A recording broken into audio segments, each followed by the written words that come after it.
Assalamualaikum warahmatullahi wabarakatuh. Salam soleh, mandiri, cerdas. Oke, anak soleh, bagaimana kabarnya hari ini? Semoga semuanya dalam keadaan sehat ya, dan selalu semangat untuk menjalankan aktivitas. Dan hari ini kita akan belajar tema 2, subtema 2, pembelajaran 2 dan 3 bersama dengan Bunda Mei. Dan sebelum kita mulai, mari kita sama-sama berdoa dengan membaca lafaz Bismillahirrahmanirrahim. Oke, materi yang akan kita pelajari adalah dongeng, keberagaman sifat, dan menirukan gerakan kelinci. Dan setelah mempelajari materi hari ini, anak soleh diharapkan mampu menemukan isi dongeng, mengetahui keberagaman sifat dalam keluarga, dan mampu menirukan gerakan kelinci dengan baik. Oke anak soleh, pernah nggak nih mendengar atau membaca sebuah dongeng? Pada pertemuan sebelumnya sudah dipelajari ya, apa itu dongeng? Masih ingat nggak? Iya, dongeng merupakan cerita hayalan atau cerita yang tidak benar-benar terjadi. Nah, dongeng memiliki beberapa jenis. Salah satunya adalah fabel. Ada yang tahu nggak apa itu fabel? Fabel adalah dongeng yang tokohnya atau pelaku dalam ceritanya adalah hewan. Contohnya, kisah kucing kecil, kancil dan buaya, kekompakan semut, dan lain-lain. Nah, anak soleh, dalam sebuah dongeng terdapat pesan atau amanat yang disampaikan oleh penulis untuk para pembacanya. Pesan tersebut biasanya berisi anjuran agar kita berbuat kebaikan. Kita dapat menemukan amanat atau pesan tersebut dengan menggunakan kata tanya seperti apa, di mana, kapan, siapa, mengapa, dan bagaimana. Misalnya, kita ingin mengetahui tokoh yang ada dalam dongeng tersebut. Kita bisa menggunakan kata tanya siapa. Contohnya, siapa saja tokoh yang ada dalam dongeng tersebut? Oke, sekarang kita simak yuk cuplikan dongeng berikut ini.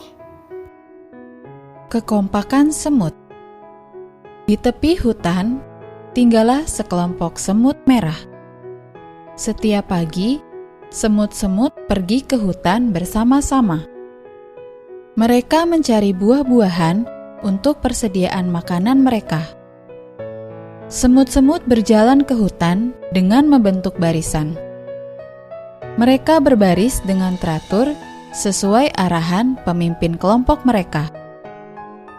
Namun, di tengah perjalanan, tiba-tiba sebuah cabang pohon jatuh. Ranting pohon itu menimpa beberapa semut dalam barisan. "Tolong, tolong aku!" teriak seekor semut yang tertimpa ranting pohon. Mendengar ada temannya yang meminta tolong, seekor semut mengirimkan pesan kepada ketua semut untuk berhenti. Dia menyampaikan pesan itu secara berantai melalui teman-teman di depannya. Ketua semut menghentikan perjalanan mereka. "Ada teman kita yang tertimpa ranting pohon. Ayo kita bersama-sama menolong teman kita." Semut itu pun membagi kelompok mereka menjadi 2 kelompok. Mereka menuruti aba-aba dari sang ketua semut. Semut-semut bekerja sama mengangkat ranting pohon dan menyelamatkan teman mereka. Teman mereka yang tertimpa pun akhirnya dapat diselamatkan. "Terima kasih teman-teman," ucap semut yang tertimpa ranting pohon tadi. "Terima kasih juga ketua," ucap semut itu lagi. "Sama-sama, sebagai kelompok kita harus saling tolong-menolong." Nah, anak soleh, setelah kita melihat dan mendengar dongeng tersebut, kita dapat menemukan isi dari dongeng tersebut dan juga pesan yang disampaikan. Nah, anak soleh, sifat yang dimiliki para tokoh yang ada di dalam dongeng ternyata bisa kita temukan juga dalam kehidupan sehari-hari, seperti keberagaman sifat yang ada dalam keluarga. Contohnya keberagaman sifat yang dimiliki oleh anggota keluarga Dedi seperti berikut ini. Dedi dan adiknya memiliki sifat yang sama, yaitu periang dan lucu.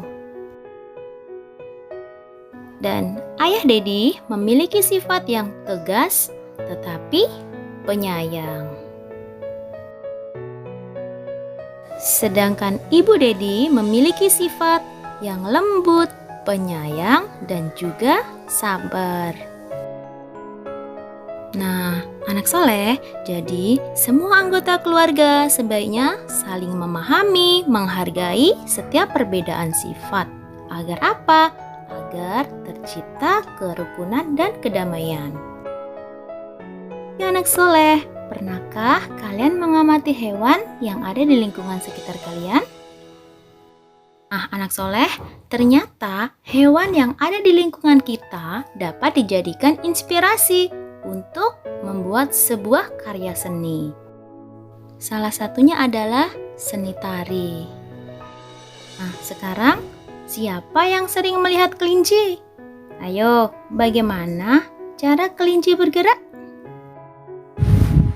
Kelinci bergerak dengan keempat kakinya. Nah, gerakan kelinci antara lain berjalan dan melompat. Nah, anak soleh, boleh dilihat di buku paketnya. Ada contoh memeragakan gerakan kelinci. Dari mulai jongkok, berdiri, melompat, dan berjalan. Oke anak soleh, itulah tadi materi kita hari ini. Apabila ada yang belum paham atau belum mengerti, silakan ditanyakan ya. Untuk hari ini cukup sampai di sini. Sampai jumpa pada pertemuan berikutnya. Bunda akhiri, wassalamualaikum warahmatullahi wabarakatuh.